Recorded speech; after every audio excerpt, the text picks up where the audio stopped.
ఒక వ్యక్తి బుద్ధి కనిపించడానికి రెండు, ఒకటి అధికారం, రెండు డబ్బులు. ఈ రెండు చెడిపోతాం మనం. అవునండి, ఈ రెండు ప్రమాదం. నీ బుద్ధి తెలియాలంటే ఈ రెండు ఇస్తే చాలు, నువ్వేంటో తెలిసిపోద్ది. నిజమే, మన జీవితాల్లో కూడా అధికారం ఏదన్నా ఉంటే చాలు, మాటలో తేడా వచ్చింది, చూపులో తేడా వచ్చింది, ప్రవర్తనలో తేడా వచ్చింది, ఎదుట వ్యక్తితో సంభాషించే దానిలో తేడా వస్తుంది, చూపులో. ఎందుకంటే నీ అధికారం నిన్ను గర్వానికి తీసుకెళ్తుంది. డబ్బులు, ధనం అలా పెరుగుతుంటే గర్వం రానివాడెవరు? అందుకే ఈ రెండు ప్రమాదం. ఒక వ్యక్తిని పరీక్షించడానికి అధికారం, ధనం, ఈ రెండు కలిగి ఉన్న వ్యక్తి దొరకడం. జాగ్రత్తగా ఉండాలి. ధనము హెచ్చినన్ను దాని లక్ష్య. ఎందుకు ధనం? మీరు ఎప్పుడో గుర్తుపెట్టుకోండి, ధనం ఉన్నా మంచిదే, లేకపోయినా మంచిదే. ధనము యొక్క స్థానం మర్చిపోకూడదు. ధనం ఎప్పుడు మన కాళ్ళ దగ్గరే ఉండాలి. ఏ మాత్రం నువ్వు అవకాశం ఇస్తే ధనానికి ఒక లక్షణం ఉంటుంది, ఎక్కటం మొదలైద్ది. ఎక్కటం కూడా కాదు, ధనానికి రెక్కలు ఉన్నాయి. ఏమున్నాయి? ఎగురుతుంది. ఏం తెలుసా? నీ తల మీద చేరిద్ది, నీ మీద పెత్తనం చేయడానికి ఇష్టపడుతుంది. అందుకే ధనము హెచ్చినను దానిని లక్ష్య పెట్టద్దు. ఇంకో విషయం తెలుసా? నీకు అధికారం వచ్చిందనుకోండి, నువ్వు మరింత దాసుడు అవ్వాలి. అధికారం పెరుగుతుంటే మరింత దాసుడిగా, మరింత తగ్గించుకున్నవాడిగా, మరింత స్పష్టమైన మాట కలిగి సేవకుని యొక్క వైఖరి అవలంబించుకోవడం నిజమైన క్రైస్తవత్వం. ప్రవ్వా, ఇంతగా హెచ్చించావు, కానీ నా స్థానం నాకు గుర్తు చేయి ప్రవ్వా. నా మాటలో తేడా వద్దు, నా ప్రవర్తనలో తేడా వద్దు, నా నడకలో తేడా వద్దు, నా జీవితంలో ఏ విషయంలో తేడా వద్దు. నాకు ధనం పెరిగిన, అధికారం పెరిగిన అనేది దాసుడిని.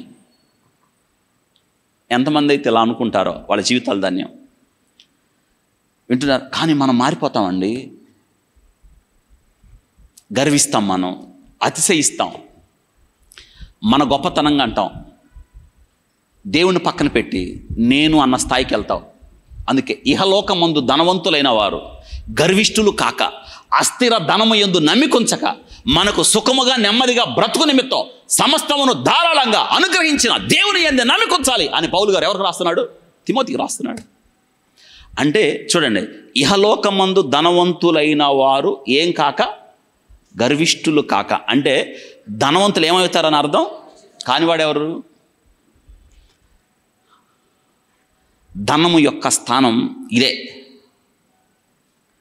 అధికారం అన్నారే, దేవుడిచ్చాడు మనకి. దేవుడిచ్చిన అధికారం. సింహాసనమును ఎక్కించేది ఆయనే. సింహాసనం మీద నుంచి అశాశ్వతం అదే. కానీ మనం దాన్నే శాశ్వతం అనుకొని మనం పరుగులు తీస్తాం. ఇప్పుడు ఆంధ్రప్రదేశ్లో చూస్తున్న వ్యవహారాలు ఎలా ఉన్నాయంటే భయానకంగా ఉన్నాయి. చూడండి, గతంలో ఒక ప్రభుత్వం ఉంది, ఇప్పుడు ఒక ప్రభుత్వం ఉంది. ఇప్పుడు ప్రభుత్వం ఏం చేస్తుందంటే, గతంలో ప్రభుత్వం చేసిన తప్పులో ఒప్పులో తెలియదు మనకి, కానీ అధికారులు మొత్తాన్ని పట్టుకొని ఎక్కడ పెడుతున్నారు? అసలు పిటిఫుల్ కండిషన్. ఎందుకంటే ఈ ప్రభుత్వం యొక్క బాధ, వారి మీద చేస్తున్న నేరాపరోపణ ఏంటంటే, గత ప్రభుత్వం వాళ్ళ అధికారాన్ని వాళ్ళు చెప్పినట్టు విని మా మీద కక్ష తీర్చుకున్నారు. అందుకే ఇప్పుడు మేమేం తీర్చుకుంటున్నాం? కక్షలు తీర్చుకుంటే పరిపాలన ఎక్కడా? రేపు ఈ ప్రభుత్వం ఏమన్నా శాశ్వతమా? నో. ఒకవేళ ఆ ప్రభుత్వం వచ్చిందనుకోండి, మళ్ళీ వాళ్ళు ఏం చేస్తారు? ఊరుకుంటారా?